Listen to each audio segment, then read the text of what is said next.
alhamdulillahi rabbil alamin wasalaatu wasalaamu ala ashrafil mursalin sayidina muhammad wa ala alihi wa sahbihi wa sallama tasliman rabbi ishrah li sadri wa yassir li amri wahlul uqdatan min lisani yafqahu qawli. assalaamu aleykum wa rahmatullahi taala wa barakatuhu. bokk yi ñu ngi leen di nuyu di leen ziyaar di leen baalu xaq te di leen baal di ñaan borom bi subhanahu wa taala yàlla nañu bële defal njéggal. jiital ci nuyoo bi nag suñuy kilifa diine di Cheikh Seydi Aboubacar ibnu Alxaaji Mansour, nuyu Serigne Muntaka xalif général des Mourides, nuyu sunu wéyjur Baye Alxaaji Muniru Njëgën di xalifa sunu maam Alaaji Ahmad Baro. noonu la ñuy demee ba Njaasaan demee ko Kawlax demee ko Yoof demee ko sunu kër maam Cheikh Oumar demee ko sunu kër maam Thierno Saïd ca Medina Gunaas, waaye deme ko ci këru diine yépp nag. nuyu itam waa réew mi, ñaanal leen ki yàlla dogal mu jiite réew mi ak ñu topp ci gannaaw yépp, ñaan réew mi yàlla fi yàlla dolli jàmm. daje bi nag li ko sabab du dara lu dul fédération asxaabul kahfi di daayira boo xam ni Thiès quartier boo dem ña nga fa. amul benn quartier booy dem ci Thiès te asxaabul kahfi nekk fa. ñu dem nag ba yëg ni am na lu ñu war ci réew mi, waaye am na nag lu ñu raw war ci dëkk bi ñu dëkk, ndax wa anzir ashirataka laqrabin, mbay ci sa wewu tànk. ñu gis Covid bi ni mu mel ci àdduna, ni mu mel ci Sénégal, waaye ni mu mel ci Thiès gi ñu dëkk.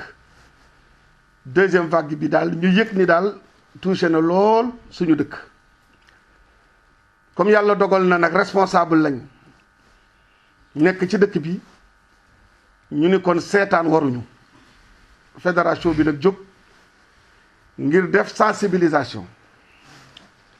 li nu gëm ni moo fi mën a jële mbas mi ñeent rek la, mooy tuub.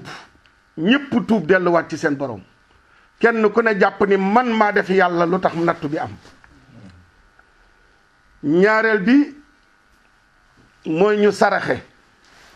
kenn ku ne ka nga tane nga dimbaliku. ñetteel bi mooy ñu ñaan, ndax addu'a silaaxul mu'min. ñaan gi kenn ku ne it gëm ni mën na ñaan ca nam ko mëne, ca waxtu ya mu ko defe mu ñépp ñaan suñu borom. ñeenteel bi nag mooy ñu sàmmoonteeg digle kër docteur. fasalu ahla dhikri in kuntum la taalamun. ñeent yooyu nag fédération bi mi ngi ci woon, waaye dañ ci jóg-jógin wu bees ndax ci suñu dëkk bi. fas yéene ñaan ndax fukki fan ak juróom 2 semaines de sensibilisation la ñu jël. ñaari semaines yoo xam ne tey jii ci àjjuma ji le 19 lay door. ndawu asxaabul kahfi yii ngeen gis daañu wër ci lu mat 88 daara, dem 30 grandes mosquées, dem gare routière, dem marché central, marché Moussante, marché Grand Thiès. lan la ñu fay def mooy jox nit ñi masque, jox leen gel, fàttali leen li leen war. jox leen masque, jox leen gel, fàttali leen li leen war. fukki fan ak juróom yi itam bés bu ci ne daanu jàng fukki kaamil ak juróom, ndax ñaan mooy régler problème bi. kon fukki fan ak juróom yi ñuy sensibiliser bés bu ci ne daanu wàcce fukki kaamil ak juróom ci daara yi ngir ñaane ko sunu boroom yàlla mën fi jële mbas mi. gudd gàtt lii moo sabab daje bi. ñu laase ko nag sayyidul ayyaam, sangu bés yi mooy ajjuma. ñu tànn ajjuma tey laase ko ci ngir li ci ajjuma yàlla fekk ñu ci. ndokkeel itam sunu mbokk chrétien yi nga xamee ni dugg nañu ci seen koor. ñaan itam ñoom itam ñu dolli ñaan ba sunu boroom mën a teggi yëf yi. lii daal mooy daje bi. ma teew ci nag ak ñi nga xam ni ñoom laa sosandool daayira bi muy Ahmad Saloum Dieng Nasruddin fédération asxaabul kahf yi ku ko tudd di nga tudd Ahmad Saloum ndax ñoo ko doorandoo ba fii ñu toll ak ki nga xam ni mooy présidente fédération bi muy Adja Adama Dieng mu ñëw représenté ñëpp ndax bañ daje gi ak ndaw ñi nga xam ne ñooy wër ci dëkk bi ñu tànn ku mel na Pam Ndaw mu ànd ak ndaw ñi yëpp ci loolu nga xam ni moom la ñu war a taxaw ak ñi nga xam ni ñooy waxtaan ak nit ñi ku mel na oustaz Xaali Gay oustaz Maodo Gay ñu ànd kook seen kilifa di imam Mouhamadul Munir ak oustaz Ahmed Sène oustaz Mansour Gay Saxiir ak sëñ Mansour njaboot googu nga xam ne ñoo yor loolu ñu teew ci it ak alxaaji Daawda Fay nga xam ne lu ñu mës a yëkkati rek ànd na ci ñun di kenn nag ci ñun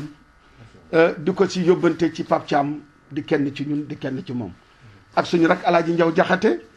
xaaji Umar Dem alxaaji Ilimaan Jéey di suñu cousin lii daal mooy yëf yi seq ko ñëpp ak koo xam ne nag jëmmam teewu fi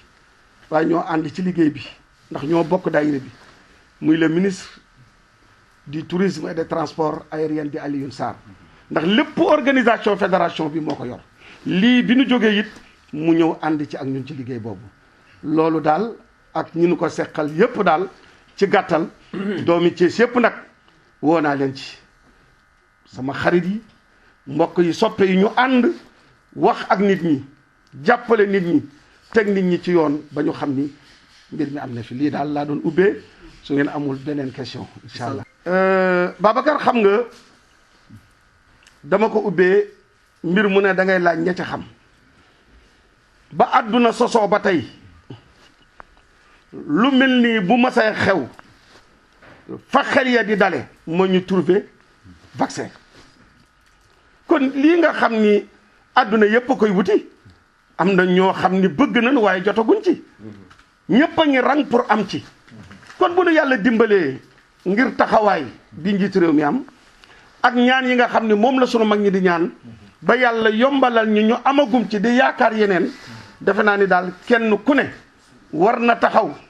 wax ak nit ñi ba ñu xam ni vacciné wu bokk na ci li ñuy mën a dimbali ndax fii mu ne situation bi toll na foo xam ni sant yàlla rek la ñu war a def ci li ñu am te déglu si ñi xam liñ ñu ciy wax ñu wéyale ko ci Babacar mbir mu ne nañ ca déglu ña ko xam te ragal naa ni sunu borom xam-xam yii ànd ak ministre bi nga xam ne moo yor wàllu santé di saytu di xalaat ba trouver vaccin boo xam ne moom la ñuy indil man daal li may dénk sama bopp di ko dénk Sénégalais yi na ñëpp ñaan li des lépp mën a ñëw ba ñëpp mën see jot ba mën a vacciné wu yàlla defal ñu wér. sëñ bi jamono bi ki nga xamante ni mooy Moustapha Diakhaté yëkkati ay kàddu maanaam jëmale ko ci Yonent bi sallallahu alayhi wasallam loolu itam ban message nga siy lancé. kooku waxoon naa ci ba pare nit day juum génn na wane ni dafa juum dañ ko koy nangul génn na jéggalu ndax man li ma ci waxoon mooy na dem ci rajo yi mu demoon plateau yi mu demoon wax ni la mu wax na fa dellu wax ni dafa juum baalu àq jéggalu sunu borom jéggalu ndax ci mu ci laa doon mooy sangu jinne yi ak nit ñi te yonent bi da daan baale te fa man afa wa aslaha fa ajruhu ala allah su génnee wax ni jéggalu na man daal li ma gëm mooy ñu ànd jéggal ko li mu wax ba pare nag ñaan lu mel noonu ndax wax na ko yàlla bu mu dalati benn jullit kon kooku dafa naa ni lu war a tëj la kooku liñ naan débat boobu dafa close moom yegg nañ foofu jéem a seeti beneen wax waaye loolu moom defe naa ni jeex na ci suma xalaat. dénkaane bi tolluwaayu pour réew mi dégg nañu ay coow politique ñi ne wàllu justice ak yoon. c'est toujours bu xel yi jaxasoo dana dellu si nitu yàlla ñu leen doon dénkaane yi lan la war a doon fii réew mi tollu jamono. xam nga dénkaane yi mooy li nu yonent bi bàyyi dani maa ngi dem bàyyi naa leen ak ñaar mooy alquran ak sama sunna fii réew mi tollu coow li nu ci war ñun kilifa diine mooy dénk nit ñi ñu dal wattaqu fitnatan la tusibanna alladina zalamu minkum xassa dénk nit ñi ñu dal bàyyeeg ñi yor loolu dox ca lañ ca war a dox wax ca lañ ca war a wax jëf ca lañ ca war a jëf waaye ñun kilifa diine yi nañu dénk nit ñi ñu dal nanu ñaan yàlla réew mi dal sama maam alxaaji ahmad njëgën yal na yàlla dolli leeram da daan wax ni xulool ak si ndax sa seen xuloo la xeex ba ñépp seetaanee pour ma tënk ko dañoo daanu ca taal ba tàkk ba mu tàkkee gàtt ya fa nekkoon yi doon seetaan ñépp mu joloru takk nañu fas mu wër tàgge ji rey nañu nag def ko ca sarax sa rey nañu xar def ko ca ndékki la kon li ma bëgg a wax mooy ñun daal suñu rôle mooy soññu adduna bi soññu njabootu réew mi na nit ñi dal na nit ñi teey li justice yor ñu bàyyi ko ñoom ñu liggéey ko ñun li ñu am ñu wax ci te mooy ñaan dénk nit ñi rek réew mi yàlla def fi jàmm Babacar bu réew mi amul jàmm du ñu am jàmm lii ñu organiser dara waralu ko lu dul bëgg rek jàmm Sénégal ndax nag Sénégal la ñu am fi la ñu yàlla indi te bëgg sa réew nag bokk na ci ngëm yàlla ma bàyyi leen nag sunu mbokk Ahmad Saloum Dieng mi nga xam ni ma ko waxee Cheikh Ahmed bismillah bismillahi rahmaani rahim xanaa di nuyu waa Sénégal du ma jaaraat ci kilifa yi Alaaji Idrissa Diar muy kilifa yi diine ci réew mi waaye di jagleel am nuyoo ak cant ci Alaaji Idrissa Gueye ci initiative bu noble bu sell bii ndax Yonent bi sallallahu alayhi wasallam dafa ne addaalu alal xayri ka faa'ilihi maanaam tàmbali nga lu baax tàmbaliwaat nga lu baax sax lay wax fu mu ne ku ko jëfaat ci nitu diine rek yaa indi joxoñ bi da nga ci am yiw mu am ci yiw te jàpp naa ne jëf yi nga def Cees kilifa diine yi nekk ci Louga yeneen ci Ndar yeneen fu ne war nañ ci roy ndax yàlla mooy ñun day leen fàttali ndax fàttali day jëriñ ñoom gëm ñi te li nga fàttali am na solo mooy ab jullit li ko war mooy ñaan la war a jëlee ci lépp ak saraxe ak tënku ci ndigal ndax yàlla dafa ni topp leen yàlla ak yonent bi ak ñor baat ci seen biir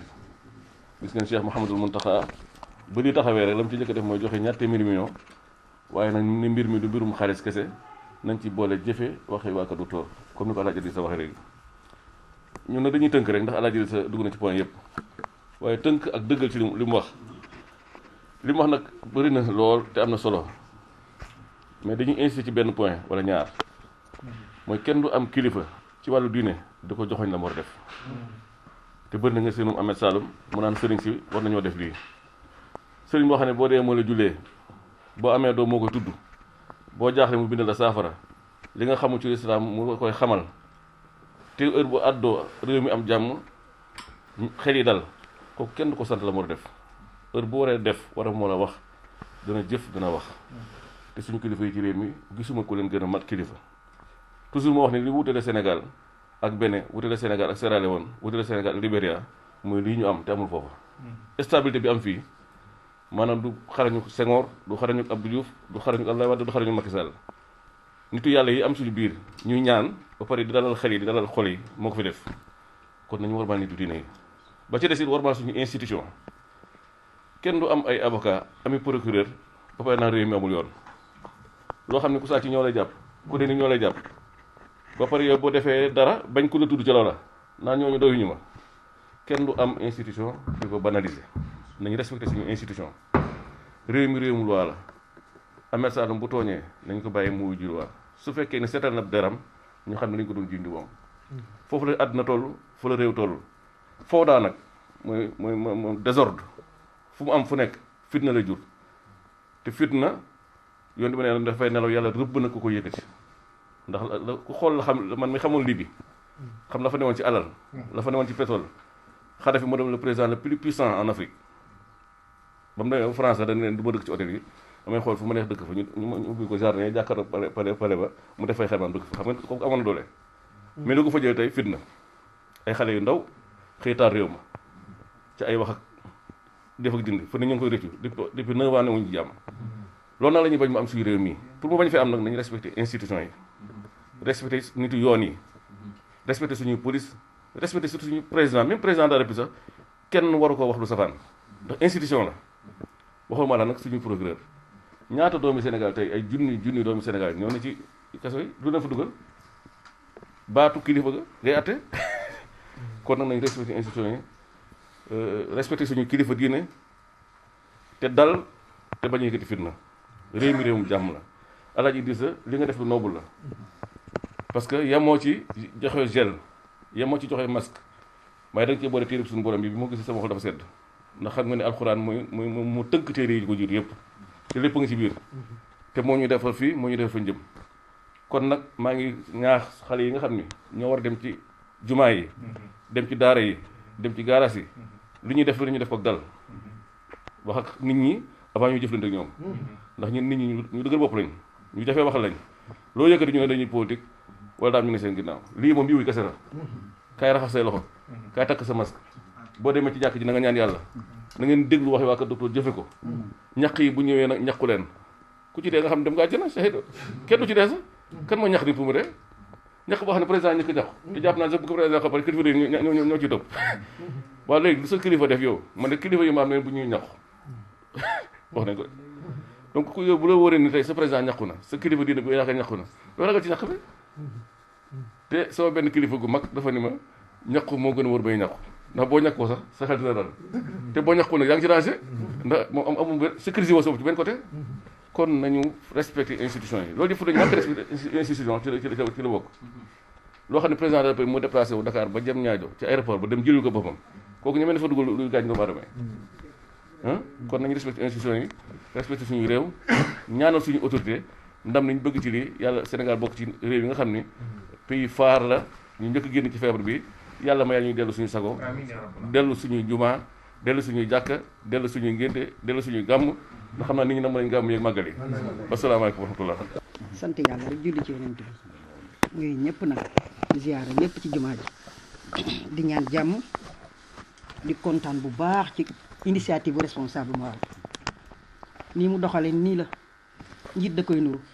barki dem bi ma woowee ni ma lii la namm dama ko daal di encouragé ndax xam naa ni lu baax la te naka jekk ni la mës di def nag lu xew rek tabaar fakal la mu wax ci parent barki démb ci waxu Moustapha Diakhaté bi gis ngeen ni mu ci intervenir ak ni mu daal di waxee léegi ni noonu ko jéggal ndax juddit lañ feebar bi nag jigéen ñoo ci gën a ëpp solo ndax jigéen ñooy yor kër yi ñoo yor cet gi ñoo yor lépp ñoo war a taxawu njaboot gi ñoo yor xale yi jàngi école ñoo leen di war a jàngal naka la ñu war a doxalee ba feebar ba ñu jóge ci biti dugg ci biir kër yi ndax mag ñaa ngi ci biir kër gi mais xale yi ñooy dem ci biti indi feebar yi loolu jigéen ñoo ci war initier seeni doom di leen ci jàngal di leen wax naka la di leen toppatoo bu baax mesures d'hygiène yi ak barrières yi ñu koy respecté bu loolu passé di sant kilifa diine yi di sant ñëpp di ñaanal ñëpp jàmm di ñaan subhanahu wa taala yàlla na fi jëlee mbas mi yàlla na ko fi jëlee mën na ko am na ko yàlla na ko defal ba nu toog delluwaat suñu sago delluwaat ci suñu sago xamaat ni muy def yàlla moom mën na ko yàlla na ko defal maa ngi koy ñaan fi jaay Seydou di ñaanal it Oustaz Idrissa di nuyu imam Ahmed Saloum Dieng di nuyu kilifa diine yi fi toog ak ñëpp di ñaanal ñëpp kendal jàmm di ñaan yàlla na nu yàlla yokk daal di ñaan jàmm di ñaan salaam yàlla mën na ko am na ko yàlla na ko defal. Je m'appelle Pape Ndaw, je suis coordonnateur dans la fédération des Daïra Ashabul Kahfi de Thiès et nous avons comme responsable moral El Hadj Idrissa Gueye. Aujourd'hui, nous sommes ici pour lancer officiellement ce que nous a demandé notre responsable moral, c'est-à-dire de participer sur la lutte contre le coronavirus. Et nous savons que notre région qui est Thiès est une région qui est, je peux dire, totalement affectée. Donc on a pensé aussi, nous jeunes, que nous avons notre part à jouer. C'est sur cette lancée que notre responsable moral nous a demandé à venir pour participer sur ces 2 semaines de sensibilisation, à donner des masques, à conscientiser la population. Tout d'abord leur faire comprendre que la maladie est là, parce que nous savons tous qu'il y en a qui ne croient pas à la maladie. Et pourtant cette maladie, elle existe. Parce que nous avons des morts dans les régions, nous avons des morts dans d'autres pays, et aussi également dans notre pays. Et donc nous avons constaté que la jeunesse, c'est la jeunesse, ils sont des porteurs sains. Généralement, nous sommes malades, mais nous sommes des porteurs sains. Donc ce sont les personnes âgées qui sont les plus exposées. Sur ce, si les jeunes sont conscients, nous pouvons aussi protéger nos parents. C'est pour cette raison qu'on est là et qu'on a décidé de donner corps et âme pour participer à cette lutte contre le coronavirus. Quels sont vos cibles? Les daras, mosquées, je peux dire que nous ciblons toute la région de Thiès, parce que nous allons partir vers les daras, partir vers les mosquées, la gare routière, les marchés. Partout où il y aura du monde, nous allons participer à cette lutte contre le coronavirus. Le nombre de mosquées de Dara Le nombre de mosquées, j'ai pas... 30, ouais, c'est 30 mosquées et 88 Dara.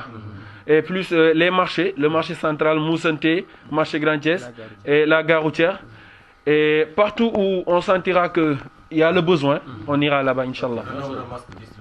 C'est 30 000 masques qu'on a prévu pour le moment, parce que ça peut encore augmenter durant les 2 semaines. Votre responsable moral est revenu également sur l'appel par rapport au vaccin. Il a invité les Sénégalais à se préparer et à respecter. Nous pouvons dire qu'on ne peut pas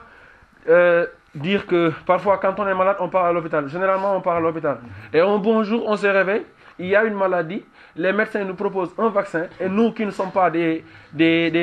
intelligents, nous qui ne sommes pas des personnels de santé, nous puissions être chez nous et dire que ce vaccin, ça n'existe pas, et ce vaccin, ça tue. Pour quelle raison? Et là où, sur quoi on se base pour dire que ça tue? Je pense que si ça tuait, si ça devait tuer, le président n'oserait pas commander 200 000 et dire qu'après 1 million de doses va venir. Donc ce serait tuer presque 2 millions de Sénégalais. C'est un crime. Genre, on ne peut pas penser à ça, carrément. Donc, on peut prendre comme exemple notre guide qui est, on peut dire, Cheikh Seydi El Hadji Malick. À l'époque, il était parti se vacciner. Et aujourd'hui, nos chefs religieux nous ont donné le signal. Donc, on peut comprendre carrément que s'il y a un vaccin, c'est nos chefs religieux qui seront toujours devant à se vacciner. Et si eux, ils se vaccinent, donc nous, talibés, que devons-nous faire? Si ça tue, et que ça tue les chefs religieux, que ça nous tue aussi. Dernière question, il est revenu sur un peu la stabilité du pays, l'appel lancé. Oui, nous pouvons y intervenir parce qu'aujourd'hui, si nous brûlons notre pays, c'est nous qui perdons.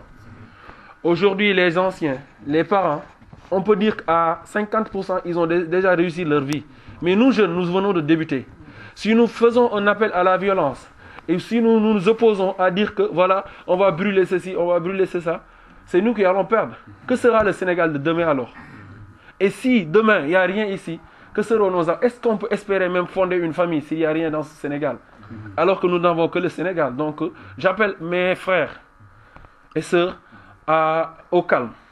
On peut avoir quelque chose qui nous fait mal, mais qu'on essaie de passer sur les chemins qui sont permis pour dire non. Et respecter les institutions. Oui, carrément. Parce que ça, c'est le culte du talibé en fait. On ne peut pas se réclamer mouride, tidjane ou quoi que ce soit, ou chrétien même, sans le respect. Donc, nécessairement, nous avons besoin de respecter les institutions et nos anciens, et même nos frères.